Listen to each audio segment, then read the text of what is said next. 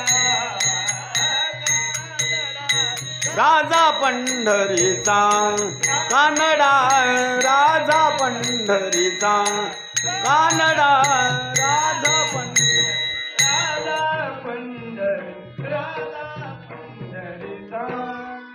आणि इथं जे वंदन केलेलं आहे ते पंढरीश परमात्म्याला सुद्धा असणारा नमनात्मक असणारा एक भाग, म्हणजे आजच्या प्रथम दिवशी त्यांना सुद्धा असणारं आपल्याला वंदन करावं लागतं.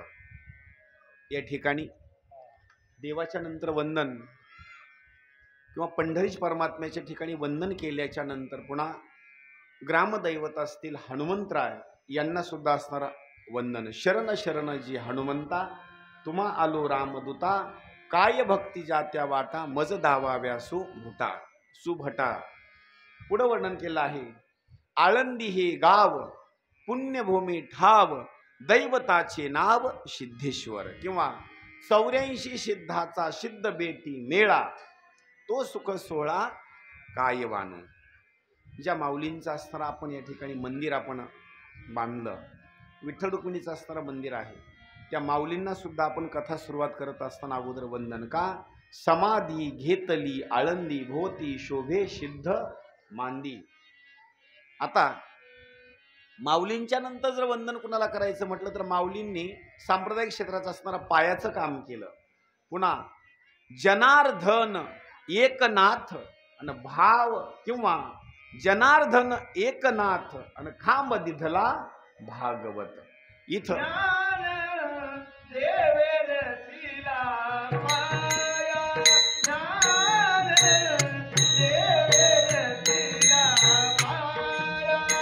ज्ञान देवे रचिला पाया ज्ञान देवे रचिला पाया.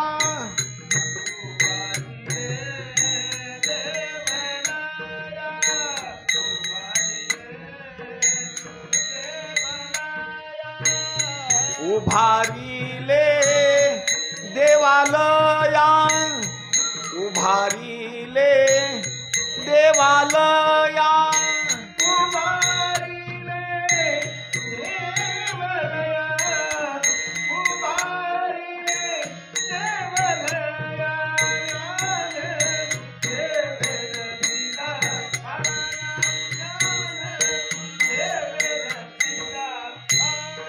ज्ञान देवे रचिला पाया ज्ञान देवे रचिला पाया.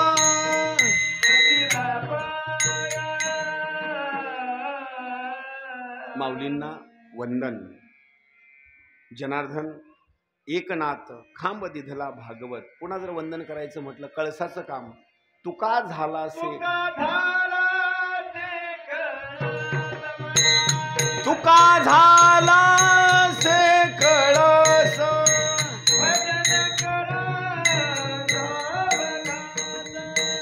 भजन करा सावकाश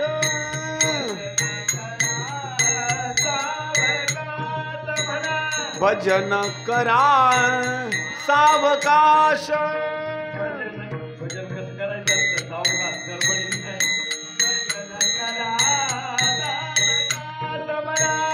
भजन करा सावकाश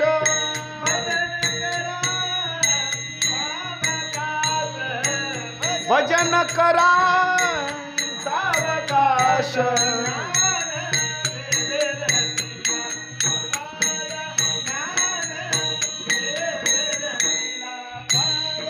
ज्ञान देवे रचिला पाया ज्ञान देवे रचिला.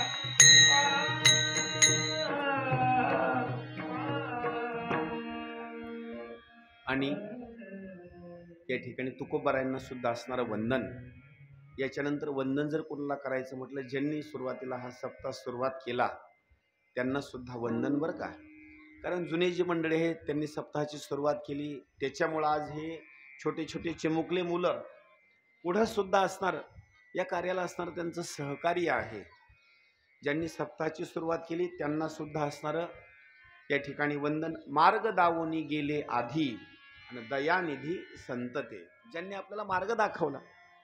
येण्याची पंथे चालू जाता न पडे गुंता काही कोठे. आता इथं तुम्ही संत माय बाप कृपावंत आणि तुमच्या चरणी सुद्धा संत मंडळीच्या चरणी मी नतमस्तक होतो आणि माझ्या कथेला असणारा या ठिकाणी प्रारंभ करतो. आज कथेचा असणारा प्रथम दिवस आणि प्रथम दिवशी असा असतं एक नमनात्मक भाग असतो बरं का. कथेला नुसती सुरुवात करायची आणि उद्या मात्र बरोबर या ठिकाणी 3 वाजता असणारी कथा सुरुवात होणार बरं का उद्याच्याला. कारण गुरुजीला कसं आहे पारायण आहे, पारायण झाल्याच्यानंतर थोडी विश्रांतीची पण गरज असते बरं का. कारण आपल्याला साथ देण्याकरता इथं भजनी मंडळाची थोडीशी कमतरता आहे. म्हणून 3 वाजता या ठिकाणी आपण कथेला सुरुवात करू आणि 5 किंवा 5:30च्या दरम्यान असणारी कथेला आपण विश्रांती देऊ का. पुन्हा हरिपाठाला सुद्धा उशीर होतो. पुन्हा रात्रीचा असणारा कीर्तनाचा असणारा भाग आहे. म्हणून आजचा असणारा एक नमनात्मक असणारा श्लोक घेऊन आजची कथा आपण इथंच विश्रांती घेण्याकरता थांबू. मी पुढं म्हणतो, सगळ्या जणांनी मागं म्हणा बरं का एकदा. ओम श्री बोला.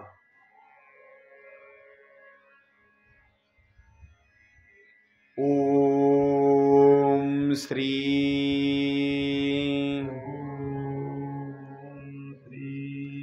सांब शिवाय नमः.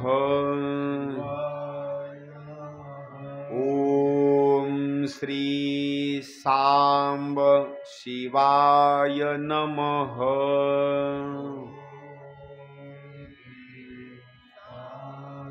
शिवाय नमः. ओम श्री गणेशाय नमः.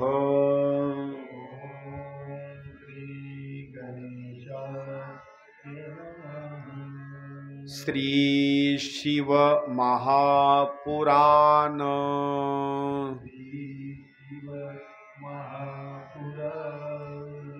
श्री शिव महापुराण.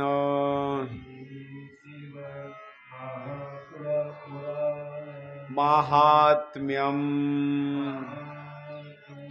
महात्म्यम महात्म्यम. अथ अथ प्रथमो प्रथमो ध्यायः. अथ प्रथमोऽध्यायः. शौनक उवाच. शौनक उवाच. हे हे सुत महाप्राज्ञ.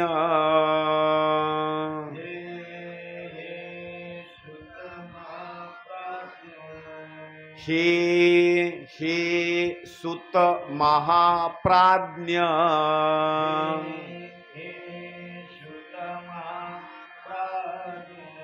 सर्व सिद्धांतवित् प्रभो.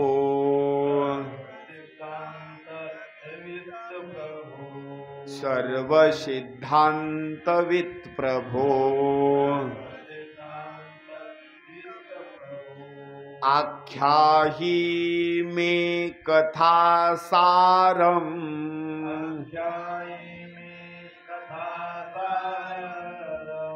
आख्याहि मे कथासारम्.